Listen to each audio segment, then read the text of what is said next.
Okay, so now we will try and get an intuitive understanding of a fundamental theorem in vector calculus known as the divergence theorem.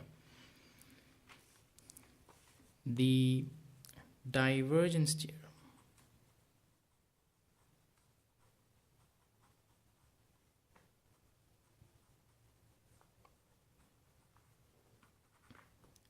Divergence theorem. And the idea is not to get into the grubby math. The whole idea is to just appreciate and understand what exactly the divergence theorem is saying rather than getting lost in the math and the equations and other stuff. Okay, so let's say I have a vector field. I have a vector field in space. So this is my coordinate system, x, y, z. And when I say a vector field, that means at each point in space, there will be a vector. So at each point, and this could be any point in space, there will be a vector. I'm just taking random points, and this is how a vector field will look like. Now, this could be an electric field. You could have modeled a flow of water by a vector field.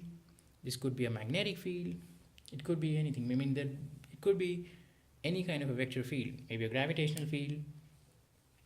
Okay.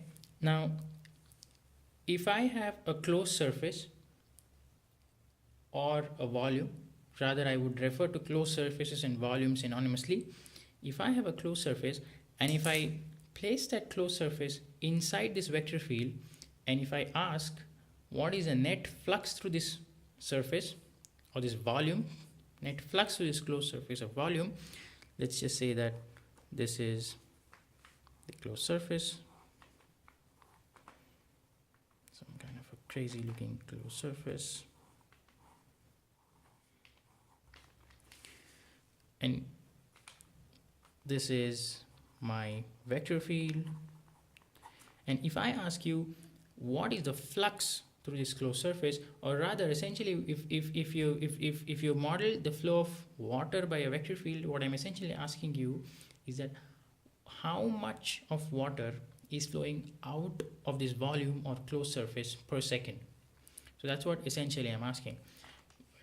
What I would do is I would divide this closed surface into infinitesimally small surfaces and have a vector which is associated with a surface which is perpendicular to that, because I want to know how much of this vector field is going out of that surface. So I would need a direction to include. Okay, so let's just take this as a surface and this is the vector n cap. Mind you, this is a unit vector. And well, if I want the flux through this infinitesimally small surface, what I would do is I would just take the dot product, A dot ds. Essentially what I'm saying is how much of this vector field at this particular point I would have a vector with a vector field. Let's say that vector is in this direction. I'm essentially asking how much of this vector is in this direction. What is the component of this vector in this direction? Okay, so this is the flux through this small surface, and if I want through the entire surface, all I would do is I would sum up all the fluxes through all these infinitely small surfaces that I've computed. I would sum up. Essentially this would be a surface integral. So this quantity, that if I integrate this vector field over this closed surface, this would give me the flux through the closed surface. And mind you, I could take this perpendicular vector in the opposite direction also, but since I'm interested in flux coming out of the surface, hence that's the reason I've taken it. the direction, the direction out of the surface. So this quantity would essentially give me the flux through the closed surface. Now, there is an operator known as the divergence operator in vector calculus, and what essentially it means is when I apply the divergence operator on a vector field, del is the divergence operator. If I apply this divergence operator on a vector field at a particular point, what it's essentially saying is that, say I have a vector field, I have some vectors,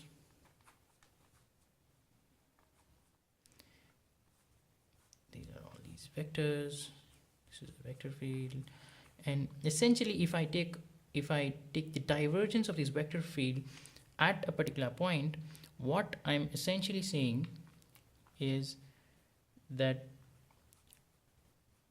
I would take an infinitesimally small volume around that point, let's say it's dV. I would compute the net flux coming out of this volume or this closed surface, okay, divided by this volume, and that quantity would be the divergence of the vector field at that particular point. So if I want the flux through this infinitesimally small volume, I would do divergence of this vector field into the volume, mind you, because this is per unit volume, so you'll have to multiply it by volume. Now, if I assume that this closed surface is made up of these kind of infinitesimally small volumes, and if I compute the flux through these volumes, or rather divergence at every point inside this volume, and sum it up, what would I get? So essentially what I'm asking is that if I volume integrate the divergence of the vector field over or inside this volume, what would I get? It might look a bit intimidating, but let's just look at what's going on.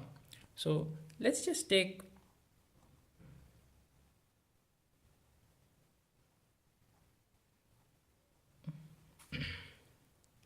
there would be infinitesimally small number of these volumes. Let's just take two of them.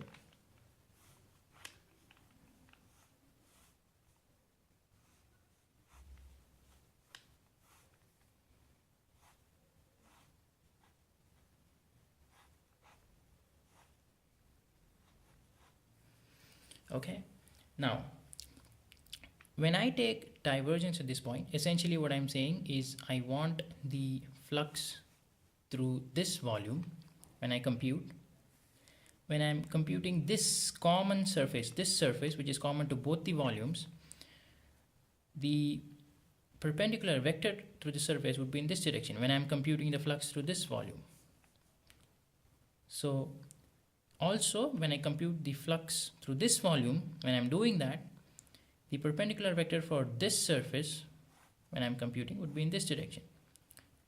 So the fluxes that I get for this common surface would be opposite in sign because the unit vectors are in the opposite direction. So essentially what would happen is that the flux of this common surface would cancel out, and what I would get is just the flux through the outermost surface of this volume. So I think now you get the point.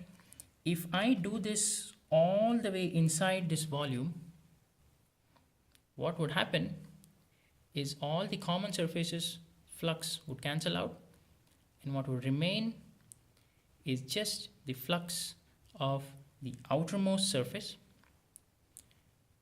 And well, that's exactly what this equation says. So essentially these two are equal. Hey, this is what is known as the divergence theorem. That is, if you take a vector field, integrate that vector field over a closed surface, you will get a flux to that closed surface. You can do it the other way, that is, you can take the divergence of that vector field, integrate it through that volume that is enclosed by the closed surface. That would essentially again give you the flux to the closed surface. So that's exactly what the divergence theorem says. So hopefully this will give you an intuitive understanding of what exactly the divergence theorem is saying. Thank you.